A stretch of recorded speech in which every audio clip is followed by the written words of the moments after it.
This is what they do not want you to know about the big C. This is what they do not want you to know about the big C.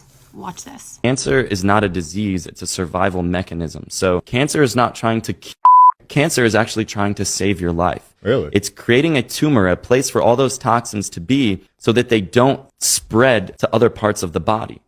Okay. When you go to a doctor, the first thing they do is say, okay, well, let's take a biopsy where they prick the tumor and they see if it was cancerous or not. Well, first of all, whether the tumor is cancerous or not, your passive treatment is still the same. So you don't actually need the biopsy. In fact, most people don't actually die from cancer. They die from the treatment of cancer. Really? Yes. And so when they take that biopsy, remember that we're dealing with healthcare. So there's no money to be made off healthy humans. Right. And so when they prick the tumor, they're opening it up and allowing the cancer cells and all the harmful toxins to now spread throughout the body. Jesus. So now you go from having a tumor on biopsy, they come back, a little bit later and they say, okay, well now the cancer's spreading all throughout your body. So we're going to have to charge you more money and you're going to have to do more radiation, chemotherapy and all that, etc. Which is crazy because Dr. Otto Warburg, who discovered cancer, he won the Nobel Prize for discovering cancer. He said, quote unquote, that no disease, including cancer, so this is any disease out there, can survive in a highly alkaline, highly oxygenated environment.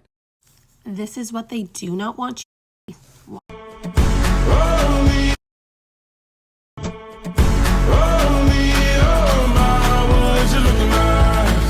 Cured your cancer, you better be ready for some skeptics. But Joe Tippin says it did save his life and others. And now even cancer researchers are open to the possibility it might be true.